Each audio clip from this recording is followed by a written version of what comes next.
नमस्कार दोस्तों, मैं डॉक्टर रवि द्विवेदी स्वागत करता हूं आप सबका कंप्लीट लेटेक कोर्स के डे 13 में। दोस्तों पिछले वीडियो में हम लोगों ने मल्टी लाइन्स और स्मार्ट रेफरेंसिंग सीख लिया था। आज के इस वीडियो में हम लोग एरे एंड टेबल्स करने वाले हैं।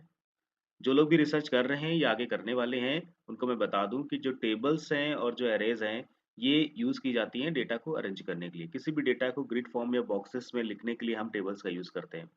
ठीक है? तो ये फ्रीक्वेंटली किसी भी रिसर्च में अराइज़ होते रहते हैं और हमें इसकी ज़रूरत पड़ती रहती है लेटेक में लिखने के लिए। तो आज हम इसकी कोडिंग सीखेंगे, किस तरीके से हम अरे एंड टेबल्स लिख सकते हैं और उसकी जो कुछ स्पेशल स्पेसिफिकेशन भी होंगे, हॉरिज़ॉन्टल लाइन कब लगाना, वर्टिकल लाइन कब लगाना, स्पेसिंग कैसे मैनेज करना, ये सारी चीज़ें आज हम लोग इस वीडियो में सीखने वाले हैं। तो वीडियो बहुत इंपॉर्टेंट होने वाला है, वीडियो को लास्ट तक देखें। इसके अलावा मैं बता दूँ कि लेटेक्स सिर्फ़ पढ़ने से नहीं आएगी, लेटेक्स आपको सीखना पड़ेगा मेरे साथ क्विज़ेस अटेम्प्ट करिए, होमवर्क टास्क करिए और अपना एक्टिव पार्टिसिपेशन दिखाइए। ओके, तो चलिए बिना कुछ भी देरी किए हम लोग आगे बढ़ते हैं आज के इस वीडियो में। सबसे पहले हम लोग जान लेते हैं कि टैबुलर वर्सेस एरे में मेन डिफरेंस क्या होता है ना। देखो जो हमारी टैबुलर वाला एनवायरनमेंट होता है ना, टेबल लिखने के लिए हम लोग बेसिकली टैबुलर एनवायरनमेंट का यूज़ करते हैं, ठीक है? Begin tabular, and tabular.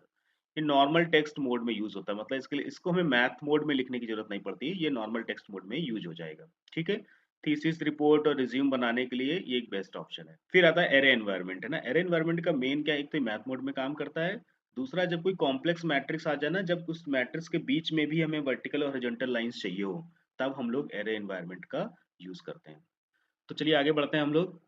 क्या देख लेते हैं कोर सेंटेंस क्या है इन दोनों को लिखने के लिए, एरे और टेबलर को लिखने के लिए। तो एक तो देखो कॉलम स्पेसिफाइड है।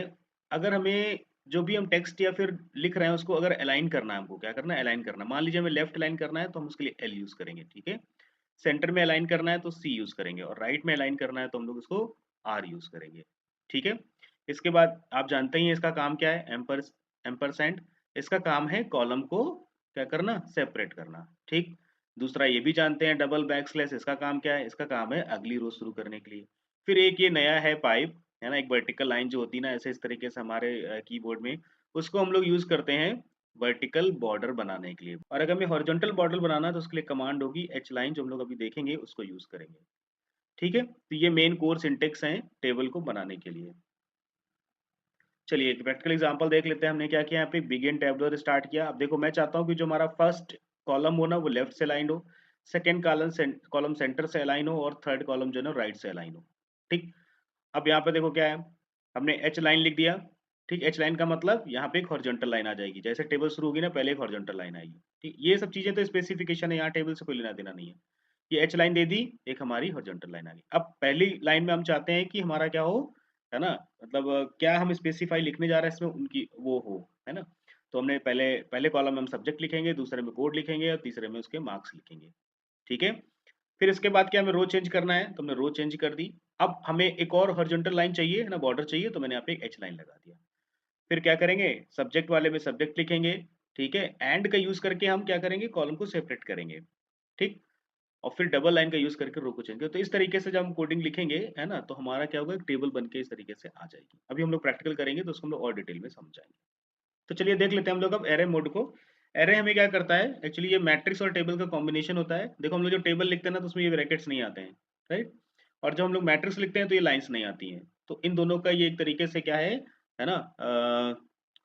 एक तरीके से दोनों की कुछ-कुछ प्रॉपर्टीज़ का कॉम्बिनेशन है और ये जब बहुत मैट्रिक्स में कुछ स्पेसिफिक रिप्रेजेंटेशन देना हो तो उसके लिए हम लोग इसको यूज़ करते हैं, ठीक? इसके लिए एनवायरनमेंट क्या यूज़ करेंगे, बिगिन एरे, ठीक है? जितने कॉलम हमें चाहिए वो कॉलम लिख देंगे, ठीक है? और इसके बाद अगर हमें एक वर्टिकल लाइन चाहिए तो हम एक यहाँ पे पाइप यूज़ कर देंगे और फिर यहाँ पे सी लिख देंगे, फिर एक हमें कॉलम चाहिए होगा, ठीक है?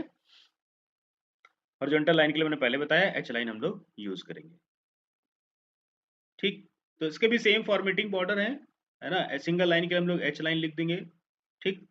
डबल हॉरिजॉन्टल लाइन लिखनी होगी तो डबल 2 टाइम्स एच लाइन लिख देंगे। अगर हमें डबल वर्टिकल लाइन्स लिखनी है तो 2 टाइम्स पाइप लगा देंगे, ठीक है? तो देखो ये इस तरीके से अगर हम लिखेंगे तो इस तरीके से चीज़ें हमारी बनना शुरू हो जाएँगी, ठीक है? अभी प्रैक्टिकल करेंगे तो हमें और चीज़ें समझ में आएगी, हमें बस याद रखना है कि किस कमांड का क्या यूज़ है बस, ठीक है? अब देखो अगर हमारा टेक्स्ट बहुत ज़्यादा बड़ा हो जाए, टेक्स्ट कैसा हो जाए, बड़ा हो जाए मतलब कि जैसे हमने मान लीजिए कि कोई टेबल लिख रहे हैं, हमने एक कॉलम में जो हमारा टेक्स्ट है वो बहुत बड़ा है, तो टेबल में क्या होता है, लाइन चेंज नहीं होती ऑटोमेटिकली। जैसे मान लो हमने लेफ्ट या सेंटर या आर राइट लिख दिया है, तो लेफ्ट में जो भी लिख रहा है ना वो बस ऐसे लिखता जाएगा लिखता जाएगा लिखता जाएगा, भले आपका पेज खत्म हो जाए, उसको कोई लेना देना नहीं। तो उसके लिए हमें क्या करना पड़ेगा, अगर आप बहुत छोटे-छोटे टेक्स्ट लिख रहे हैं तो फिर कोई दिक्कत नहीं है, आप एलसीआर करके अलाइन कर सकते हैं। पर आपका टेक्स्ट बहुत बड़ा है, तो फिर हम उसकी जगह पी विथ लिखेंगे। विथ मतलब जितना हम क्या चाहते हैं, जितनी सेंटीमीटर उसकी विड्थ चाहते हैं उस कॉलम की पर्टिकुलर, उसकी जगह हम पी विथ लिख देंगे। ठीक? इसका एक और फ़ायदा होता है, अब ऐसा ज़रूरी तो नहीं कि ना कि हमें हर एक बॉक्स इक्वल साइज़ का ही चाहिए होगा। ठीक है? टेबल में हमें कुछ बड़े, कुछ छोटे भी चाहिए होंगे, तो उसके लिए भी ये फ़ायदेमंद है, हम पी विथ यहाँ पे लिख लेंगे। तो जितना, अब हम सीएलआर नहीं लिखेंगे, उसकी जगह लिखेंगे पी ब्रैकेट में जितना हमें विड्थ चाहिए होगा उसका, उस ग्रिड का, उतना हम यहाँ पे लिख देंगे। ठीक है? क्या होगा, जैसे ही 3 सेंटीमीटर खत्म होगा ना इस कॉलम का, वो ऑटोमेटिकली जो उसका टेक्स्ट होगा, जो भी कुछ होगा ना, वो नेक्स्ट लाइन में आ जाएगा। तो ये इसके लिए बहुत बेनिफिशियल होने वाला है। ठीक है? पी विथ इसलिए बहुत इंपॉर्टेंट है। ठीक है? जल्दी से एक छोटा-सा क्विज़ ले लेते हैं, इसकी थोड़ी लैंग्वेज गड़बड़ हो गई है, मैं बता दूँ।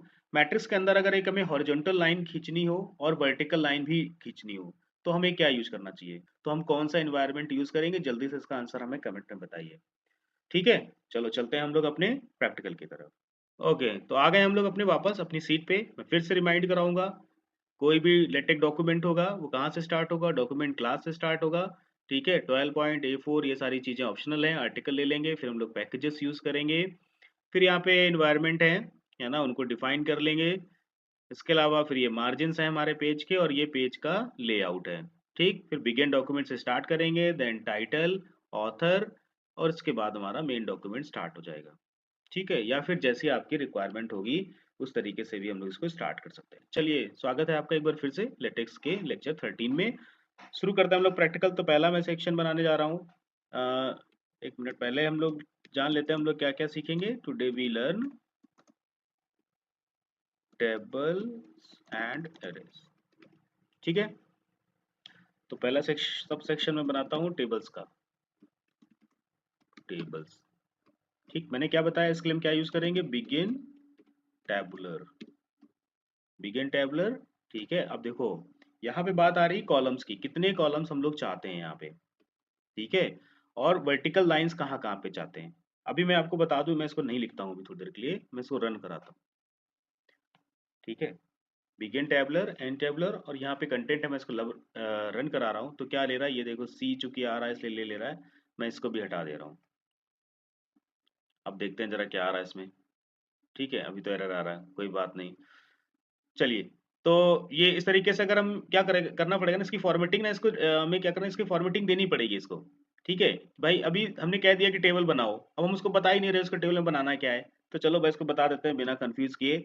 सबसे पहले हम इससे कह रहे हैं कि भाई एक वर्टिकल लाइन बनाओ तुम, ठीक है? एक वर्टिकल बॉर्डर बनाओ, उसके बाद एक कॉलम बनाना है जिसको अलाइन करना है आपको लेफ्ट में, ठीक? फिर हम कह रहे हैं एक बॉर्डर बनाओ, जिसको आपको अलाइन करना है सेंटर में, फिर एक वर्टिकल बॉर्डर बनाओ, फिर एक टेक्स्ट लिख देंगे, जो भी लिखेंगे उसको अलाइन करेंगे राइट में और फिर इसको बॉर्डर को क्लोज़ कर दो। ये सारी चीज़ें हमने इसको बता दी, इतनी ये बनाएगा, ठीक? अब हम चाहते हैं कि जो हमारी टेबल है ना, वो पहले हॉरिजॉन्टल लाइन से शुरू हो, जैसा बेसिकली टेबल शुरू होती है, ये हमने एच लाइन इसको कमांड दे दी। अब आते हैं हम लोग नेक्स्ट लाइन पे। नेक्स्ट लाइन पे हम लिखना चाहते हैं यहाँ पे subject name, name of the student, name of the student, ठीक है? एंड क्लास एंड, ठीक है? यहाँ पे हम लिख लेते हैं सेमेस्टर, ठीक है? एंड और एक चीज़ हम लोग लिख लेते हैं यहाँ पे। हाँ, अब देखो, ये यहाँ पे देखो, जैसे हमने इसको एंड को लगाया ना, ये देखो रेड कलर में हाइलाइट हो रहा है ना रेड कलर में हाइलाइट? क्यों हो रहा है रेड कलर में हाइलाइट? देखो यहाँ पे हमने कितने कॉलम की इनसे बात की थी भाई? हमने यहाँ बात की 1, 2 और 3। हम यहाँ पे 3 कॉलम्स की बात कर रहे हैं। अब हम कह रहे हैं भाई चौथा कॉलम भी यहाँ बना दो। तो ये क्या दिखा रहा है कि एरर दिखा रहा है। तो इसके लिए क्या करना पड़ेगा हमको? और एक कॉलम दे देते हैं। हम चाहते हैं इसको भी आप सेंटर में कर दो। इसको भी आप क्या कर दो? सेंटर में कर दो। देखो अब यहाँ पे ये जो रेड था ना वो खत्म हो गया। अब सेमेस्टर एंड यहाँ पे लिख लेते हैं परसेंटेज। ठीक, ये हो गया ना? अब जरा इसको पहले रन करा के देखते हैं, तभी चेंजेस समझ में आएंगे कि जो हम लिख रहे हैं उसके चेंजेस क्या-क्या हो रहा है। तो इसको हमने रन कराया, तो देखते हैं जो चीज़ हमने दी है उसकी आ रही है कि नहीं आ रही है। ये देखो हमारी टेबल आ गई, ठीक? Name of the students, class आ गया, सेमेस्टर आ गया, परसेंटेज आ गया वर्टिकल बॉर्डर आ गया सबके पास, हॉरिजॉन्टल बॉर्डर आ गया सिर्फ इसके ऊपर, क्योंकि यहाँ पे एच लाइन। अब हम चाहते हैं कि इस लाइन को हम चेंज करें, और इसके बाद हम इससे चाहते हैं कि एक एच लाइन मतलब एक हॉरिजॉन्टल लाइन पहले बनाओ, ठीक है? तो ये एक हॉरिजॉन्टल लाइन बना दें, ठीक है? बन गई हॉरिजॉन्टल लाइन। चलिए अब अगली तरफ चलते हैं हम लोग फिर से। अब इसके बाद मान लीजिए हम यहाँ पे नाम लिखते हैं किसी का अमन, ये स्टूडेंट है कोई एक, है ना? जो हम बीएससी क्लास में है, ठीक है? बीएससी मान लीजिए लिख लेता हूँ मैं, चलो बीएससी लिख लेता हूँ। एंड इसका सेमेस्टर जो है वो अभी हमारा चल रहा है 4th सेमेस्टर, ठीक है? एंड उसके परसेंटेज जो हैं वो 3rd सेमेस्टर तक जो था ना, इसका यहाँ पे लिख लेता हूँ सीजीपीए लिख लेता हूँ, ज़्यादा बेटर रहेगा क्योंकि सेमेस्टर की बात कर रहे हैं, तो सीजीपीए लिख लेता हूँ। एंड उसका सीजीपीए कितना है? उसका सीजीपीए है 78%, ठीक है? सॉरी 7.8, उसका सीजीपीए जो है 7 पॉइंट है। अब देखता हूँ कैसे बनता है ये।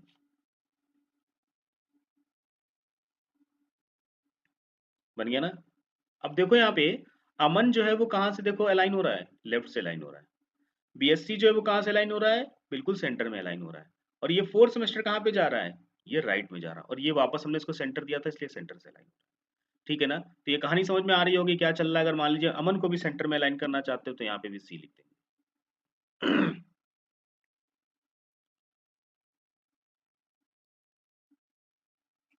ये देखो अमन भी हमारे कहाँ पे आ गए, सेंटर में आ गए, ठीक है?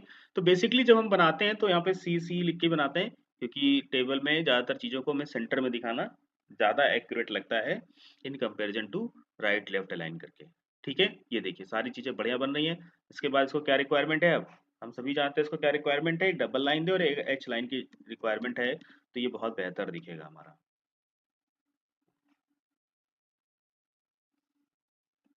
ठीक है, तो ये बन गया हमारा। अब देखो इसको फॉर्मेट ना यहीं पे डिसाइड करना पड़ेगा कि हमारे टेक्स्ट में वर्टिकल लाइन हमें कहाँ पे चाहिए। टेक्स्ट हमारा सेंटर अलाइन करना है कि फिर लेफ्ट में अलाइन करना है कि राइट में अलाइन करना है। तो ये बहुत ध्यान रखने वाली चीज़ है।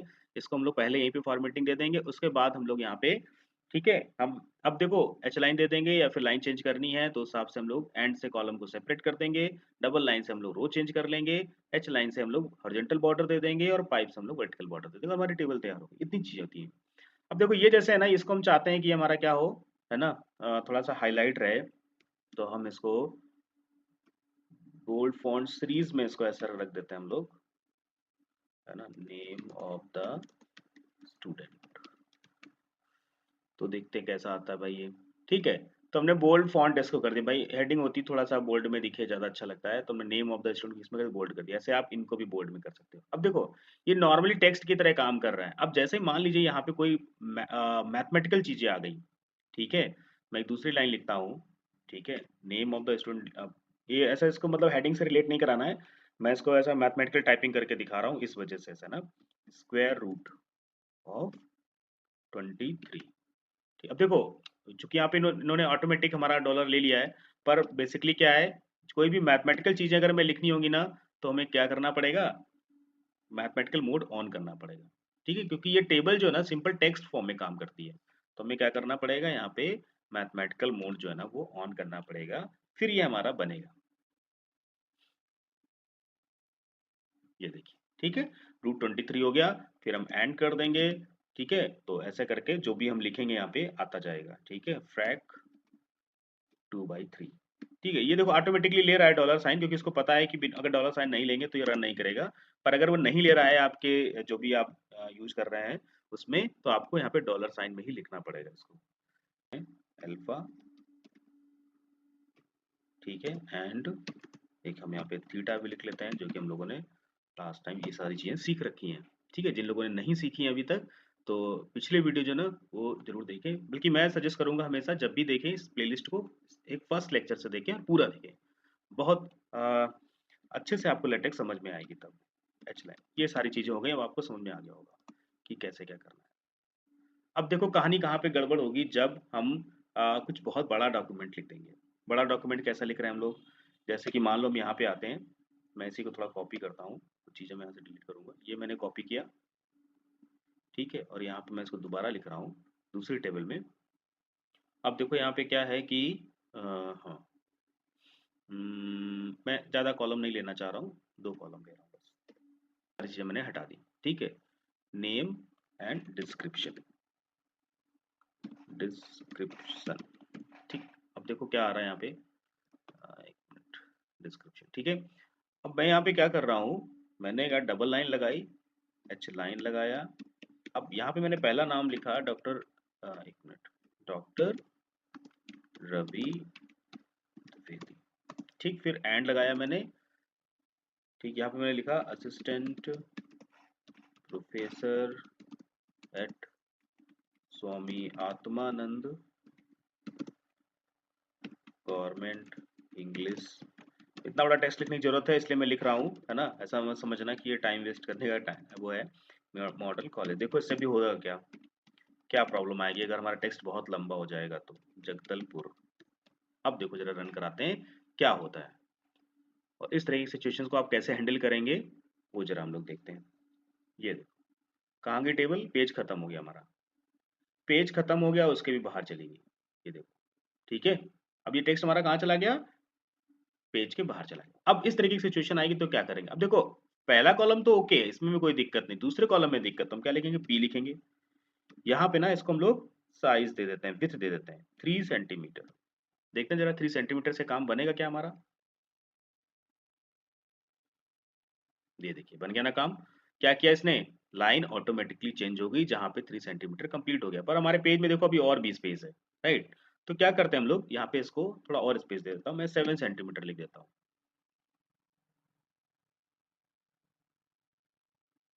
ये देखिए आप, ठीक है ना। तो इस तरीके से क्या होगा, जब आपको इस तरीके से मतलब बड़ा सेंटेंस लिखना हो आपको, तब हम ये यूज कर सकते हैं, ठीक है। अच्छा चलिए, अब यहाँ पे क्या करते हैं हम लोग, बैकस्लैश लगाते हैं, एच लाइन लगाते हैं, ठीक है। अब आते हैं नेक्स्ट पे। अब यहाँ भी मान लीजिए मैं कोई दूसरा नाम लिखता हूँ, एक और नाम लिख लेता हूँ, है ना, डॉक्टर एम के, डॉक्टर एम के लिख लेता हूँ बस। अब मैंने क्या किया, यहाँ पे एंड लगाया, ठीक है। या फिर मैं यहाँ पे क्या करता हूँ, अब यहाँ पे ना मैं चाहता हूँ कि मैं इसको ना लिस्टिंग करना चाहता हूँ, बिगिन इन्यूमरेट, मतलब बहुत सारे लोगों का नाम मैं नंबर के साथ लिखना चाहता हूँ, बिगिन इन्यूमरेट। तो पहला आइटम हमारा डॉक्टर एम के आ गया। जरा देखते हैं कि लिस्टिंग होगी कि नहीं होगी, मतलब वो लिस्टिंग आएगी कि नहीं आएगी। ये देखो एरर आ गया ना, है ना, नहीं आ रही लिस्टिंग। क्यों नहीं आ रही मैं बता दूं, क्योंकि मैंने यहाँ पे जो लिया है ना वो सेंटर लिया है, और लिस्टिंग जो है ना वो सेंटर से स्टार्ट नहीं होती, लिस्टिंग हमेशा कहाँ से होती है, लेफ्ट लाइन से स्टार्ट होती है। तो क्या करना है, इसका सबसे अच्छा सोल्यूशन ये है कि हम ये जो है ना लिस्टिंग जो है ना, इसको यहाँ से उठाएं, और यहाँ पे तो बस मैं डॉक्टर एम के लिख देता हूँ, ठीक है। हम जब जहाँ अगर मैं लिस्टिंग करना ना, तो हमें वहाँ पे पी कमांड दे देनी है। क्या करना है, पी कमांड दे देनी है, तो वो ऑटोमेटिकली जो भी रिक्वायरमेंट होगी ना इसकी, उसके हिसाब से खुद को ये अलाइन कर लेगा। ये देखो आ गया ना फर्स्ट नंबर से। इसी तरीके से क्या होगा, सेकंड नंबर पे जा सकते हैं, ठीक है। जैसे दूसरा आइटम लिखेंगे तो दूसरा आइटम यहाँ पे आ जाएगा, आइटम डॉक्टर एस के, दूसरा नंबर आ जाएगा,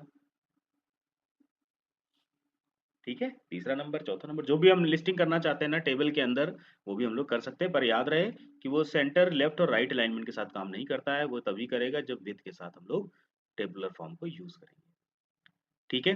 तो ये हो गया हमारा टेबल का फॉर्मेट, ठीक। इसके बाद हम लोग अब, हाँ जल्दी से एरे और देख लेते हैं, तो ये हमारा क्लियर हो जाएगा। एक और सबसेक्शन में बनाता हूँ, ठीक है, जिससे हम लोग लिखेंगे एरे।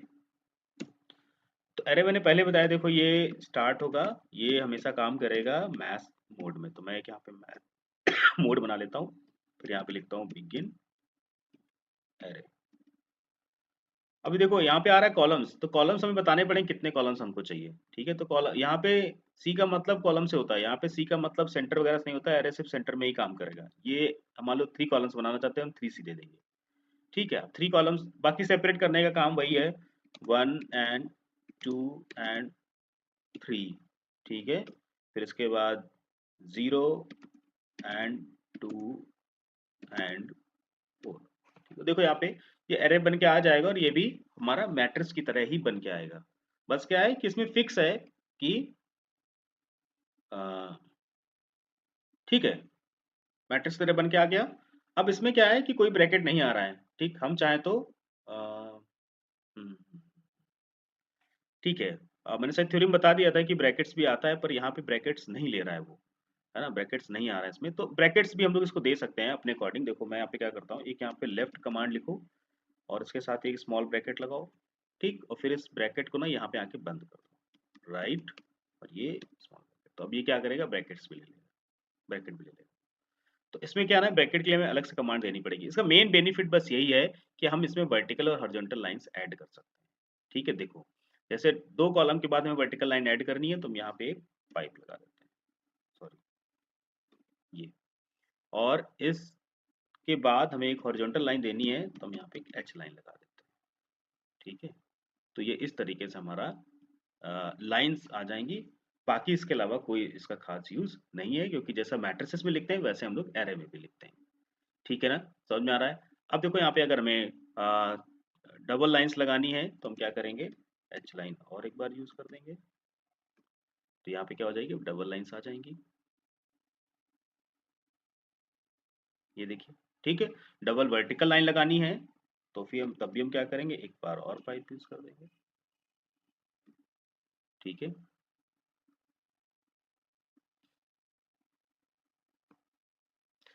ठीक है, इसी तरीके से टेबल में भी अगर हमें डबल लाइन लगानी है ना जहाँ पे भी, तो हम वहाँ पे यहाँ पे डबल पाइप यूज़ कर देंगे ना, तो डबल लाइन बन के आ जाएगी। ये देखो यहाँ पे, ये ठीक, डबल हॉरिजॉन्टल लाइन लगानी है, तो मैं चाहता हूँ कि स्टार्टिंग में डबल हॉरिजॉन्टल रहें, थोड़ा अच्छा दिखेगा हमारा ये, तो हम इसको ऐसे इस तरीके से कर सकते हैं। तो मुझे लगता है जो बेसिक कॉन्सेप्ट था हमारा, है ना, टेबल्स और एरे बनाने का, वो कंप्लीट होता है। तो आज की वीडियो में बस इतना ही रखता हूँ, ठीक है?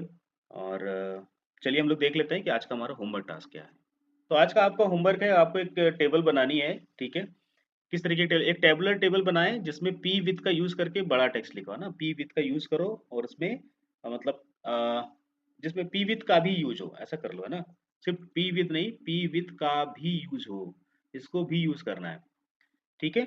फिर क्या करना है, एक ब्लॉक मैट्रिक्स बनाएँ जिसमें हॉरिज़ॉन्टल और वर्टिकल डिवाइडर्स हों, ठीक है? यानी हॉरिज़ॉन्टल और वर्टिकल लाइन्स भी हों। चलिए ये सब छोड़ दीजिए अभी, हम लोग बाद में सीखेंगे, ठीक है? आपको बस ये 2 टास्क करने। ओके, तो अगले वीडियो में हम लोग करने वाले हैं, जो आज हम लोगों ने टेबल बनाना सीखा है, उसका कैप्शंस कैसे देंगे हम लोग, लेबलिंग कैसे करेंगे, उसको रेफर कैसे करेंगे और उसकी पोजीशन कैसे हम लोग एडजस्ट कर सकते हैं, ठीक है? तो तब तक के लिए बने रहिए हमारे इस यूट्यूब चैनल पर। वीडियो पसंद आया हो तो लाइक करें, अपने दोस्तों के साथ शेयर करें और हमारे channel maths with doctor Ravi K Dwivedi को सब्सक्राइब भी कर लें। Thank you.